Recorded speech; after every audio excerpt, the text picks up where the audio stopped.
Kalau berasa doa tak berapa nak makbul, cara dia ialah banyakkan doa untuk orang. Ini rahsia saya beritahu malam ni yang disampaikan oleh Rasulullah sallallahu alaihi wasallam.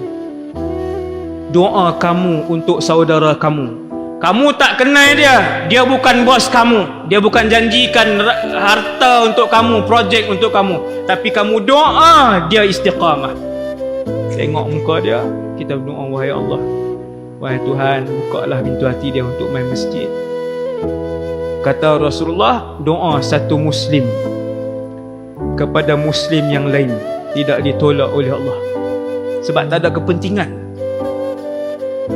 Dia tengok orang tu susah, dia kata, ya Allah, luahkanlah rezeki dia, dia susah. Tak ada kepentingan apa. Tak ada makhluk tahu, bahkan kita berdoa di dalam hati dan diri kita seorang saja. Selain daripada doa itu tajam, doa itu sangat tajam, dimakbulkan oleh Allah insya-Allah.